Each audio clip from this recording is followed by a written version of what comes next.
So you saw immediately at the very start. Yeah, I could see she was a bit confused at the start, so I tried to show her, and then she just went straight. I was like, oh, but yeah. What's that like, kicking against someone in the last lap when in your head you know they're going to be disqualified no matter what? Yeah, well, I messed up a little bit because I was hanging between 8:37 time, and I saw the split at the finish and not the. So I went a bit early, thinking I only had 34 seconds to the last lap, and then realised actually I've got that 3 and a bit seconds buffer. So I was like, oh well. But yeah, the mission was to come here and get the job done.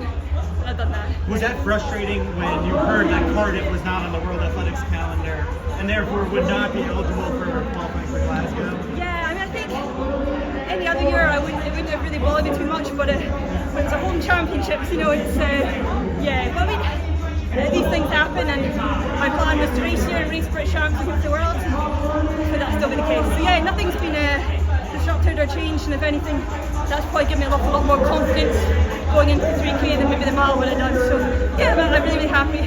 Got the job done. Yeah. You missed running the Wanamaker. I did. It's a cultural thing. I know that the field looks amazing as well, you know, so I'm glad to have pulled out when it was such a strong field. You know, I'm not someone who likes to hide from competition. So yeah, that was disappointing, but ultimately, you know, it was a really strong race there today.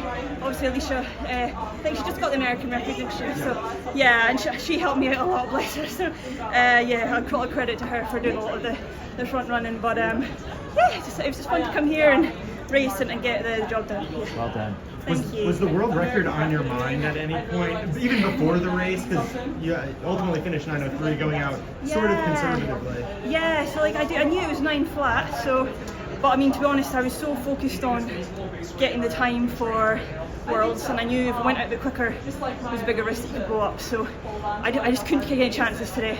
Had to get the time, and I think I would have raced it a bit differently. You know, if I didn't have to do that, I would have raced a lot more tactically. But yeah, came here for to get a job done, and I did it. So I'm really happy. Do you feel different now with like the more threshold type training than you've done previously? Like obviously the time is a great time and you've run you know, equivalently as fast before, but does it feel different? Yeah, definitely. Yeah, it's like my coach Steve said to me, you know, you're still going to feel uncomfortable, but you can keep going.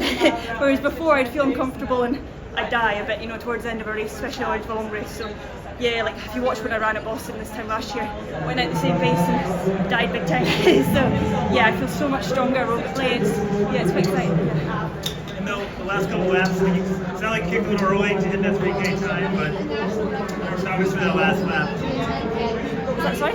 Talk us through the last lap. You know, she was pressuring you, like you kicked early because you're trying to hit the 3K time, but you still want to win the race, right? I mean, yeah, you do, and I didn't know. I guess you didn't win, but yeah, I saw I had the time, and then I relaxed a bit, and then she came past so quick I didn't have time to react. So yeah, it's difficult when your head's in two spaces. You know, do you run tactically, but you're on the time, and I was probably well on the time, but I just panicked a bit, and I was just like So, but yeah, these things happen, but I felt really strong. You know, to be on a 3K and feel like it's good. Yeah, it's good. World Indoors be the next race? I've got British Championships next weekend, so to qualify for Worlds.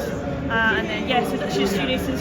Melrose British Champs. How do you structure your season? Because Glasgow is super important at being a home meet for you. But knowing that the Olympics is really what matters, is there an energy distribution that you're trying to have, and so you're not going all in March knowing what's on? Yeah, obviously Paris is the big aim, and I wasn't originally going to do Glasgow, but I just really wanted to do it. You know, it was a heart rather than a brain decision. But I just knew I had to run there. You know, we've never had a global championships in Scotland on the track, and I don't know if we're going to have one again in my career. So once in a lifetime opportunity, I want to be there 100%. I want to be there for the Scottish kids to relate to. So that's why I'm doing the 3K, one race, fits in with like this endurance sport we're doing. How I'll compete against the world's best, we'll just have to wait and see. But it's all about the summer. But ultimately, you know, I love the competition. I want to be there in my home event on my home turf. Yeah. And how do you decide 3K versus 15? How do I rate it? Sorry? How do you pick the 3K versus the 15? It's a straight final on Saturday, so normally I do a hard session on Saturday anyway, so I'm just subbing a session out for a World Champs final. But this means, you know, it doesn't disrupt my week. My train was a bit lighter, but as normal. It doesn't disrupt sort of my training block. It's not riding to the weekend with. It's just one hard hit in the middle of winter when I've been doing endurance stuff anyway, so it just works really well. Yeah. Thank you. Thank you. Good job.